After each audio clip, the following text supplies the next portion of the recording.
আজকে আমার আলোচনার বিষয় মাত্র ২টি পজিশন দ্রুত বীর্যপাত ঠেকাতে পারে।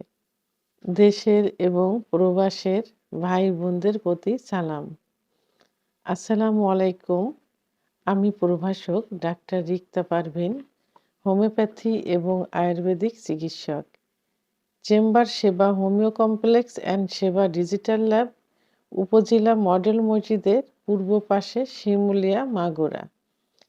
আজকে একটি বিপরীতধর্মী বিষয় নিয়ে আলোচনা করব। অর্থাৎ এই বিষয়টির উপরেই হুবহু অনেক ভিডিও করা হয়েছে যে ওষুধ নিয়ে। তো আসলে অনেকে ওষুধ খেতে চায় না। ওষুধ ছাড়াই কিভাবে সমস্যার সমাধান করা যায়? অর্থাৎ আজকের বিষয়টি কিন্তু খুব ইন্টারেস্টিং। যাদের দ্রুত বীর্যপাত হয়, বীর্যপাত রোধ করার জন্য, ঠেকানোর জন্য আ ওষুধ ছাড়া মাত্র ২ টা পজিশন কিভাবে কাজ করতে পারে? সে বিষয় নিয়ে আলোচনা করব। আসলে সেক্স একটা আর্ট, একটা শিল্প। এটা নিজের মতো করে তৈরি করে নিতে হয়। তো অনেকে সেটা বোঝে এবং এপ্লাই করে, অনেকে বোঝে না। তো এই যে আ সেক্স বিষয়ের উপরে বিখ্যাত একটা গ্রন্থ রচিত হয়েছে, কামশক্তি গ্রন্থ। এটি অ্যা অর্থাৎ কামসূত্র গ্রন্থ, এটি ভারতে রচিত হয়েছে। তো এখানে কিন্তু অনেক পজিশন দেওয়া আছে। অনেক পজিশন। কোন পজিশনে স্ত্রী সুখ পায়, কোন পজিশনে স্বামী সুখ পায়, আবার কোন পজিশনে দীর্ঘ সময় সহবাস করা যায়।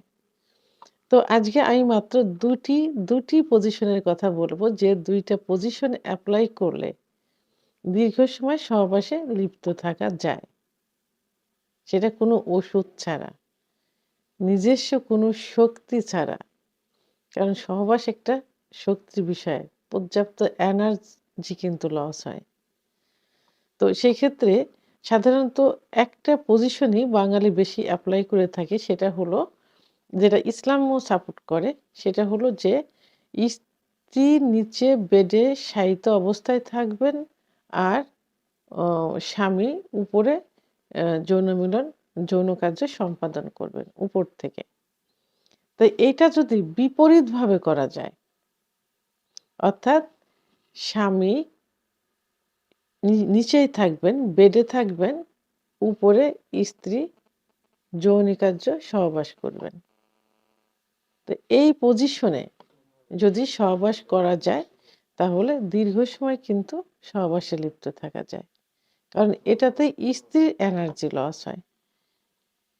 পুরুষের কিন্তু ওইভাবে এনার্জিটা লস হয় না। যখন এনার্জি লস হয় তখন স্ত্রী কিন্তু কি হয়? নিস্তেজ হয়ে যায় এবং তার দ্রুত বীর্যপাত হয়ে যায়। স্বামীর কিন্তু বীর্যপাত হতে চায় না, সময় লাগে। তবে এই যে পজিশন, উপরের থেকে স্ত্রী সহবাসে লিপ্ত থাকবেন, এর কিছু টেকনিক আছে। অর্থাৎ যখন সহবাসে লিপ্ত থাকবেন স্বামী নিচে, উপরে স্ত্রী, তখন স্ত্রী একটু ঝুঁকে থাকবেন স্বামীর দিকে। একটু ঝুঁকা অবস্থায় থাকতে হবে। এখানে তার মুখ, স্ত্রীর মুখ স্বামীর মুখের অ্যা সামনাসামনি থাকবে, একদম ঝুঁকে। আর স্বামীর কি থাকবে? স্বামীর মাথার নিচে ২ টা বালিশ থাকলে সবথেকে ভালো হয়, যাতে মাথাটা একটু উঁচু অবস্থায় থাকে। আর স্ত্রী সামনের দিকে ঝুঁকে, তার মুখটা একদম তার হাসব্যান্ডের মুখ বরাবর সোজাসুজি থাকবে। আরেকটা হলো যে স্ত্রীর যে ব্রেস্ট, মানে স্তন, স্বামীর একদম ঝুঁকা অবস্থায় থাকতে হবে, মুখ বরাবর থাকতে হবে। এই পজিশনে যদি সহবাস করা যায়, তাহলে দীর্ঘ সময় সহবাসে লিপ্ত থাকা যায়। তাহলে এটা গেল একটা পজিশন। আরেকটা পজিশন,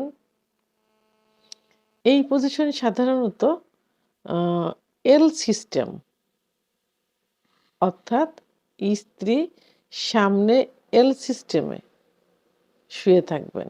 সামনে এল সিস্টেমে, অর্থাৎ এল সিস্টেম, আ বাঁকা হয়ে স্ত্রীর মুখ থাকবে সামনের দিকে, সোজা শুয়ে পা দুটা বাঁকা করে দিল, এল সিস্টেম। পিছনে পিছনে ঠিক একই সিস্টেমে পিছনে স্বামী থাকবে, তার মুখটাও কিন্তু সামনের দিকে থাকবে, অর্থাৎ স্ত্রীর পিছনে সামনের দিকে। স্বামীও এল সিস্টেম হয়ে একই সিস্টেমে শুবে। তাহলে দুজনের মুখই সামনের দিকে, দুজনের মুখই পা সামনের দিকে থাকলো।